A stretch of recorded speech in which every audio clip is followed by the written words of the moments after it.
तो चलिए पहले हम आज के हाइलाइट्स को जानेंगे, फिर खबरों को डिटेल में बताएंगे। एकजुटता दिवस की रात बुर्ज खलीफा बना एकता और ताकत का प्रतीक। दुबई में 17 जनवरी से लगा रमजान मार्केट, फूड जोन और मुफ्त अबरा राइड्स हो गया अट्रैक्शन। दुबई के 2 इलाकों में पेड पार्किंग शुरू, लोगों की रोजमर्रा की आदतें बदली। संयुक्त अरब अमीरात के जन्म की घोषणा करने वाले प्रख्यात पत्रकार की निधन। ओमान में मौत के बाद तेलंगाना सरकार बनी सहारा, प्रवासी मजदूर का शव लाने का खर्चा उठाया। किंग सलमान बिन अब्दुल अजीज पहुंचे रियाद के अस्पताल, कराया गया चेकअप। चंडीगढ़ की फ्लाइट रद्द, दुबई व मुंबई की उड़ानें घंटों लेट। आखिर में जानेंगे क्या है आज के रियाल रेट्स, क्या आज के गोल्ड रेट्स और क्या है आज के दरहम रेट। नमस्कार, स्वागत है आपका हमारे चैनल यूए खबर में। चलिए शुरू करते हैं आज की ताजा बुलेटिन, लेकिन उससे पहले आप हमारे चैनल को सब्सक्राइब कर लीजिए ताकि यूए से रिलेटेड और गल्फ कंट्री से रिलेटेड जितनी भी खबरें हो वो सबसे पहले आप तक पहुंच जाए। बेल आइकन को प्रेस करना बिल्कुल भी ना भूले ताकि हमारे हर एक वीडियो की नोटिफिकेशन आप तक पहुंचती रहे।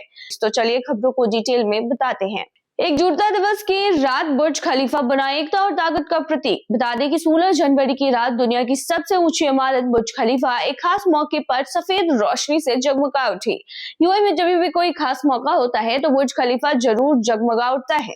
ये रोशनी एकजुटता दिवस के सम्मान में की गई थी, जो देश की एकता और मजबूती को दिखाती है। बुर्ज खलीफा के पूरे बाहरी हिस्से पर सफेद लाइट के साथ खास 17 लोगों का उड़ता हुआ बाज और यूएई का झंडा दिखाई दिया। यह नजारा राष्ट्रीय गर्व और एकता को सम्मान देने का एक शानदार तरीका था। यह रोशनी ऐसे समय में की गई जब यूएई अबू धाबी पर हुई हौथी हमलों की 4वीं बरसी मना रहा है। यूएई इस मौके पर यूएई आर्म फोर्सेस और Emirates night air show team भी खास हवाई प्रदर्शन करने लगी। शनिवार 17 जनवरी को हेलीकॉप्टर और जेट विमानों का एयर शो भी आयोजित हुआ। दुबई में 17 जनवरी से लग चुका है रमजान मार्केट, फूड जोन और मुफ्त अबरा राइड्स होगा मेन अट्रैक्शन। दुबई में 1 महीने तक चलने वाला रमजान मार्केट जो है वो 17 जनवरी से शुरू हो चुका है। इस मार्केट में खाने पीने के लिए खास फूड जोन होंगे, लोगों के लिए मुफ्त अबरा राइड होगी और तमाम सुविधा मिलेगी। यह मार्केट दीरा के अल रास मार्केट ओल्ड म्युनिसिपैलिटी स्ट्रीट पर लगने वाला था, जो कि लग चुका है और 15 फरवरी तक ये चलने वाला है। यह रमजान मार्केट दुबई नगर पालिका की अहम विरासत पहलों में से एक है और इसे शेख हमदान बिन मोहम्मद बिन राशिद अल मखतूम ने लॉन्च किया था। इसका मकसद परिवारों को एक साथ जोड़ना और अमीराती संस्कृति व परंपराओं को सेलिब्रेट करना है। यह मार्केट वुल्फा सीजन का हिस्सा है, जिसका उद्देश्य स्थानीय संस्कृति को जिंदा रखना, अमीराती मूल्यों को सामने लाना और दुबई को ऐसे शहर के रूप में मजबूत करना है जहां अलग अलग संस्कृतियों का सम्मान और सह अस्तित्व देखने को मिले। रमजान मार्केट एक ऐसा सामुदायिक प्लेटफॉर्म है जहां पर लोग रमजान के रूह और परंपराओं को महसूस कर सकते हैं। यहाँ दुबई की आधुनिक लाइफस्टाइल और उनकी पुरानी सांस्कृतिक विरासत दोनों की झलक मिलती है और इसकी शुरुआत से ही आप समझ सकते हैं कि रमजान अब ज्यादा दूर नहीं है और ये भी इसको काफी ज्यादा स्पेशल बनाती है, जिसकी वजह से लोग इस मेले का इंतजार कर रहे थे और अब रमजान के लिए लोग दिन गिनना शुरू कर चुके हैं। कुल मिलाकर यह मार्केट न सिर्फ खरीदारी और खाने पीने की जगह है, बल्कि रमजान से पहले लोगों को उसकी भावना से जरिया भी है। दुबई के 2 इलाकों में पेड पार्किंग शुरू, लोगों की रोजमर्रा की आदतें बदली। दुबई के डिस्कवरी गार्डन्स में पेड पार्किंग शुरू हो चुकी है, जबकि इंटरनेशनल सिटी में यह सिस्टम 1 फरवरी 2026 से लागू होने वाला है। इसका सीधा असर वहां रहने वाले लोगों की रोज की दिनचर्या पर पड़ रहा है, खासकर काम से घर लौटने वाले जो लोग हैं उनके टाइमिंग पर। डिस्कवरी गार्डन में 15 जनवरी 2026 से नया पार्किंग सिस्टम लागू हो गया है। वहीं इंटरनेशनल सिटी के निवासी 1 फरवरी से पेड पार्किंग का सामना करेंगे। दोनों इलाकों में पार्किंग सुबह 8 बजे से रात 12 बजे तक चार्ज होगी। रविवार और सरकारी छुट्टियों में पार्किंग बिल्कुल फ्री रहेगी। नए नियमों के मुताबिक हर रिहायशी यूनिट को एक फ्री पार्किंग परमिट मिलेगा, लेकिन अगर घर में या एक से ज्यादा गाड़ियां हैं या ज्यादा समय तक पार्किंग करनी है तो चार्ज देना होगा। डिस्कवरी गार्डन में सुबह 8 से शाम 5 बजे तक पार्किंग का रेट 4 दिरहम प्रति घंटे है, जबकि शाम 5 बजे से रात 12 बजे तक की जो प्राइस है वो 6 दिरहम प्रति घंटे होगा। इंटरनेशनल सिटी में पार्किंग दुबई के सामान्य पार्किंग टैरिफ सिस्टम के तहत होगी। यहाँ 30 मिनट के लिए 2 दिरहम, 1 घंटे के लिए 3 दिरहम और लंबे समय की पार्किंग के लिए 25 दिरहम का चार्ज आपको देना पड़ेगा। संयुक्त अरब अमीरात के जन्म की घोषणा करने वाला प्रख्यात पत्रकार का निधन।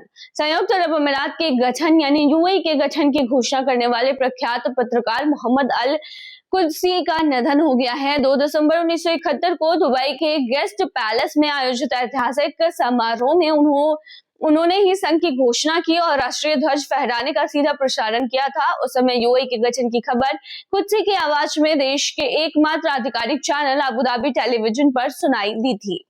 ओमान में मौत के बाद तेलंगाना सरकार बनी, परिवार का सहारा प्रवासी मजदूर का शव लाने का खर्च उठाया।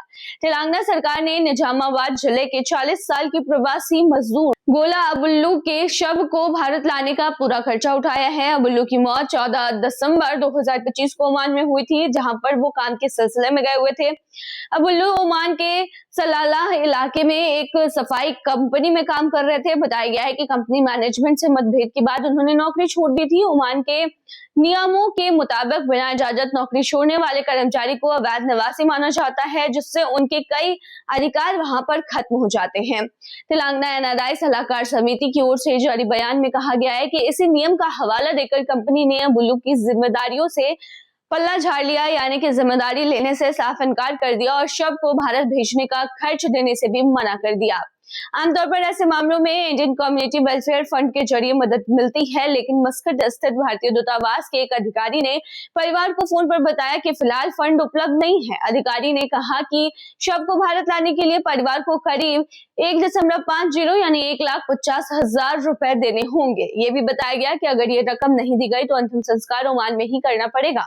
बाद में तेलंगाना सरकार ने इसमें हस्तक्षेप किया। शव को वापस लाने का खर्चा उठाने का सरकार ने ही फैसला किया। सलमान बिन अब्दुल अजीज पहुंचे रियाद के अस्पताल, कराया वहां पर अपना चेकअप। बता दें कि सऊदी अरब के जो किंग है, किंग सलमान बिन अब्दुल अजीज, वो अस्पताल पहुंचे। सऊदी अरब के किंग सलमान का रूटीन मेडिकल चेकअप हुआ है। किंग सलमान बिन अब्दुल अजीज को रियाद के किंग फैजल स्पेशलिस्ट हॉस्पिटल में सामान्य जांच के लिए भर्ती कराया गया। सऊदी प्रेस एजेंसी यानी एसपीआई के मुताबिक यह जानकारी शुक्रवार 16 जनवरी को रॉयल कोर्ट के बयान में दी गई है। बयान में किंग सलमान की अच्छी सेहत और लंबी उम्र के लिए दुआ भी की गई है। फिलहाल अधिकारियों ने यह नहीं बताया है कि कौन कौन से टेस्ट किए जा रहे हैं या किंग सलमान को अस्पताल में कितने समय तक रहना होगा, इसकी कोई भी जानकारी नहीं दी गई है। मतलब है कि किंग सलमान 2015 में सऊदी अरब के राजा बने थे। साल 2022 में उन्होंने बड़े प्रशासनिक बदलाव के तहत अपने बेटे मोहम्मद बिन सलमान को देश का प्रधानमंत्री नियुक्त किया था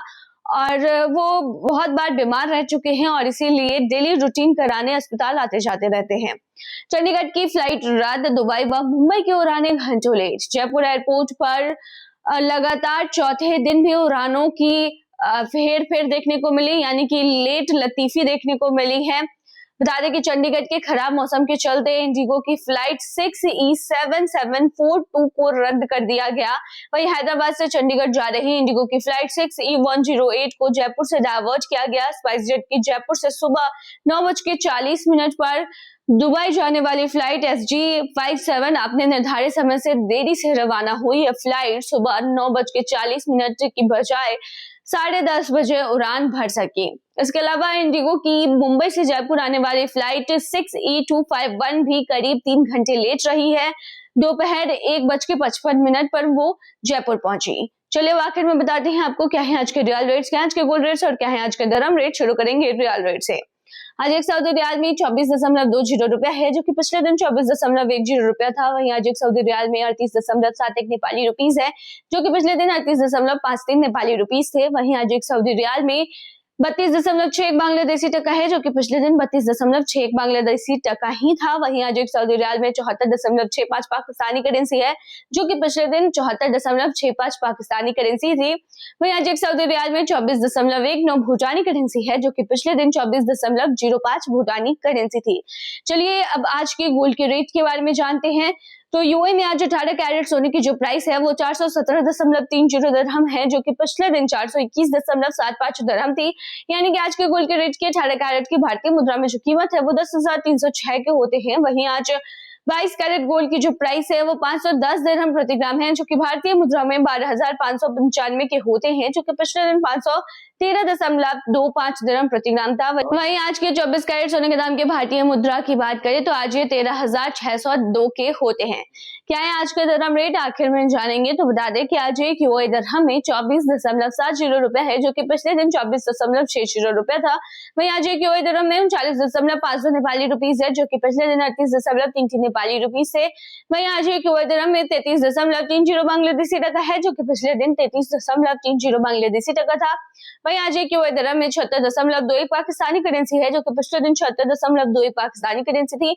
वहीं आज एक यूएई दिरहम में 24.70 भूटानी करेंसी है, जो कि पिछले दिन 24.60 भूटानी करेंसी थी। तो ये थी आज की ताजा बुलेटिन। ऐसे ही ताजा अपडेट्स के लिए बने रहिए हमारे चैनल पर।